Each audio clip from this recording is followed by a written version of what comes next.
I can't hold back what I feel inside.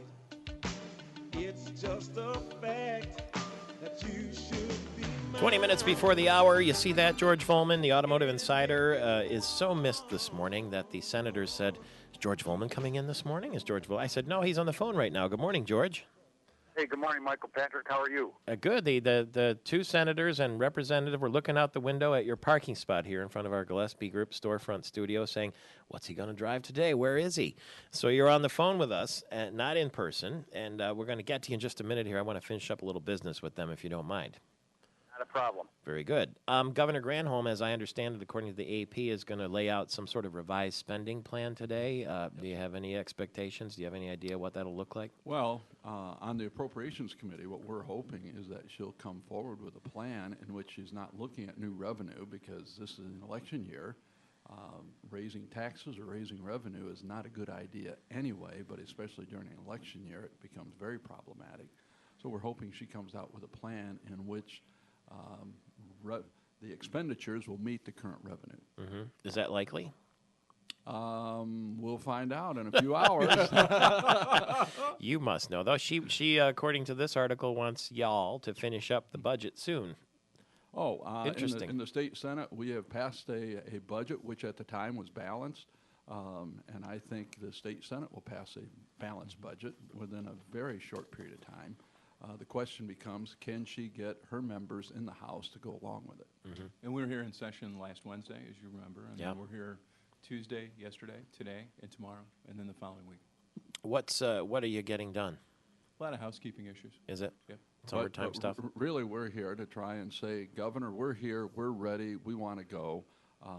It seems like much of this would have been put out by the governor a week or two ago, because there's really no excuse for not having this done. Mm-hmm. Well, why is it dragging? Why is it lagging? Well, you need to ask the governor why it's lagging.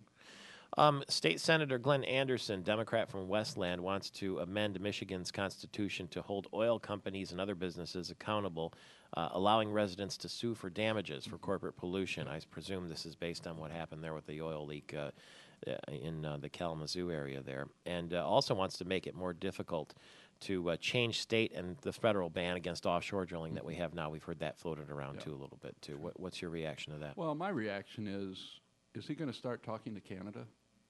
The reason is because we share the Great Lakes with Canada. Mm-hmm. Canada has over 500 wells of some sort drilling right through the water to the lake bottom, and we've put a ban on all ours. I've been very cautious about saying, oh, we need to do this, we need to put it into the state constitution and this type of thing, because as energy prices go up, people are going to start asking, well, what have we done as far as domestic energy production? And they're going to find that Michigan has become more and more stringent about not developing energy, and that doesn't make any sense to me. So it's kind of like when the president decided to do deep offshore oil drilling, doing a ban on that. You had the governor of Louisiana, which was most affected by the oil spill, saying, are you nuts? And I think we have to be very, very careful. We have to protect our environment, but we need to look where the threats are.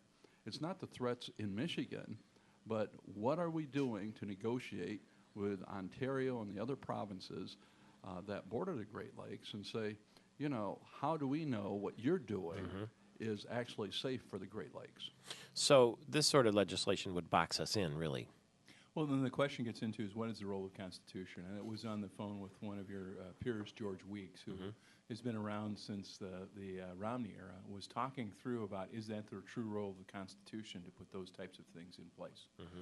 Because the Constitution was supposed to be a document that was governing, and that's why we had laws. And it was an interesting question, is that better to have this on the books and the laws, which we already have, and talks about the drilling, is not being able to take place, or does that really need to be in the Constitution? I think we've already got enough laws to take care of that. Well, we don't know. That's to your point, isn't it? 10, 15 years from now. Right. What's the technology going to bring? That's the key issue is that you want, right now it seems that there are still some questions and the people are not exactly thrilled with drilling either offshore in the Great Lakes or directional drilling.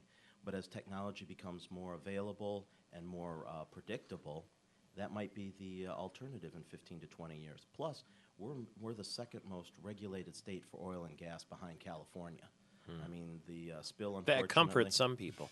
Well, yeah, I mean, regulation, but we really do have had a long tradition of protecting the environment, making sure we don't have those things. Right. Unfortunately, the spill in the Kalamazoo River, the sensors did work, but some oil still did get out, and that's very unfortunate. We need to work on that, but we're very heavily regulated. Sounds like the wind. Oh, go ahead. And then up north, you've got the huge Utica shale buy, and that's going to have a huge impact on natural gas production.